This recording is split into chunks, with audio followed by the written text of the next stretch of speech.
ભાવનગર શહેરના નવાપરા વિસ્તારમાં આજે સવારે ફાયરિંગની ઘટના બની હતી। તે ફાયરિંગનો રેલો હવે ઇન્ડિયા હાઉસ સુધી પહોંચ્યો છે। હાલ ભાવનગર જિલ્લા પોલીસ વડા નીતિશ પાંડે અને સિટી ડીવાયએસપી તેમજ પોલીસનો જે સ્ટાફ છે તે ઇન્ડિયા હાઉસ ખાતે સર્ચ ઓપરેશન ચલાવી રહી છે। તમને સૌપ્રથમ દ્રશ્યો બતાવવા માંગીશ। કંઈ જે એલસીબી તેમજ પોલીસની ટીમ છે તે સ્થળ ઉપર અત્યારે સર્ચ ઓપરેશન કરી રહી છે। જે પ્રમાણે આજે સવારે જાહિદ નામનો વ્યક્તિ હતો કે તેમના ઉપર ફાયરિંગ થયું હતું। જો કે જે ફાયર થયું હતું તે મિસ ફાયર થયું હતું, જેને લઈને પોલીસ છે તેમના દ્વારા કુલ 8 શખ્સો છે તેમના વિરુદ્ધ ગુનો દાખલ કરવામાં આવ્યો હતો। અને આ જે ઘટના બની છે તેમાં ભાવનગરના 2 નામચીન વ્યક્તિઓના નામ પણ એફઆઈઆરની અંદર નોંધવામાં આવ્યા છે, જેમાં વલ્લી હાલારી અને તોફિક હાલારી આ બંને ભાઈઓ સિવાય અન્ય કુલ 6 મળીને 8 વિરુદ્ધ ગુનો દાખલ કરવામાં આવ્યો છે। જો આ સમગ્ર ઘટનાને લઈને હાલ ભાવનગરની પોલીસ છે તેઓ કોઈ પણ પ્રકારે અસામાજિક તત્વોમાં બાંધછોડ કરવા માંગતી ન હોય તે પ્રકારની ઘટના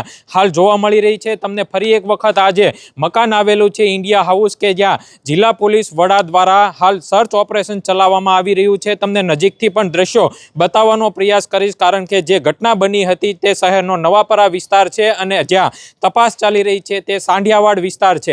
આ ઇન્ડિયા હાઉસના દ્રશ્યો છે કે જ્યાં પોલીસના અધિકારીઓ છે તેમના દ્વારા અંદર રૂમની અંદર તપાસ કરવામાં આવી રહી છે। કારણ કે જ્યારે પણ મોટી ઘટના બનતી હોય છે ત્યારે ક્યાંક ને ક્યાંક આજે જે ઘટનાના તાર હોય છે તે અહીં સુધી પહોંચતા હોય છે, જેના શંકાને લઈને પોલીસ દ્વારા હાલ તપાસ કરવામાં આવી રહી છે। જો એ ડિવિઝન પોલીસ સ્ટેશનની અંદર કુલ 8 વિરુદ્ધ ગુનો દાખલ કરવામાં આવ્યો છે, તેમાં મુખ્ય આરોપી તરીકે અશ્વિન અલી વસાયા કે જેમના દ્વારા ફાયરિંગ કરવામાં આવ્યું હતું। અને આ સાથે જ જો 8 વ્યક્તિ ઉપર ગુનો દાખલ કરવામાં આવ્યો છે તેના તમને નામ જણાવું તો ફારૂક મંસૂરી, કુલદીપ અગ્રાવત, ચેતન દયાલાલ, અશ્વિન વસાયા કે જેમના દ્વારા ફાયરિંગ કરવામાં આવ્યું હતું, તેમજ રુદ્ર પૂંજારી, ફેઝાલ બેલીમ અને તોફિક હાલારી અને વલ્લી હાલારી આ 8 છે કે તેમના વિરુદ્ધ ગુનો દાખલ કરવામાં આવ્યો હતો। હાલ તમે દ્રશ્યોમાં જોઈ શકો છો કે ભાવનગરની જે પોલીસની ટીમ છે તેમના દ્વારા આ વિસ્તાર છે તેને કોર્ડન કરી લેવામાં આવ્યો છે અને બંને તરફનો જે રસ્તો છે તે પણ બંધ કરી દેવામાં આવ્યો છે અને પોલીસ દ્વારા હાલ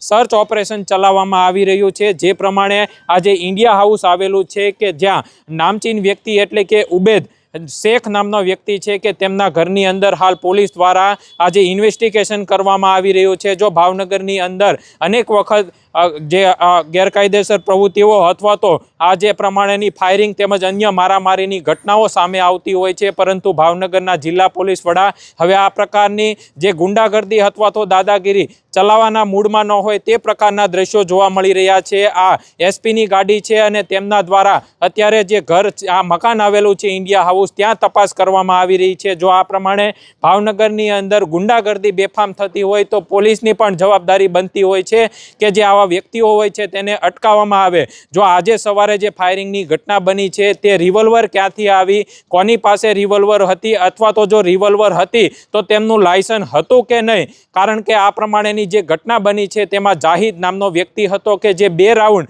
મિસ ફાયર થયા છે તેમાં તેમનો બચાવ થયો છે, પરંતુ ભાવનગરની અંદર ફાયરિંગ જેવી ઘટના બને છે તેના કારણે દહેશત ફેલાય છે। જો આ વિસ્તારની અંદર જે ઘટના બની છે તેને લઈને પોલીસ દ્વારા ઇન્ક્વાયરી કરવામાં આવી રહી છે। નવાપરા વિસ્તારની અંદર આજે વહેલી સવારે ઘટના બની હતી તેને જ લઈને હાલ પોલીસની ટીમ છે તે ઇન્ડિયા હાઉસ પહોંચી છે અને ત્યાંથી તપાસ કરી રહી છે। જો અહીંથી કોઈ મહત્વપૂર્ણ કડી મળે છે કે નહીં તે જિલ્લા પોલીસ વડા જ જણાવી શકશે, પરંતુ જે પ્રમાણે કાયદો અને વ્યવસ્થાની સ્થિતિ ઉપર સવાલો ઊભા થઈ રહ્યા છે તેને લઈને હવે પોલીસ પણ એક્શનમાં આવી હોય તેવું ચોક્કસથી કહી શકાય।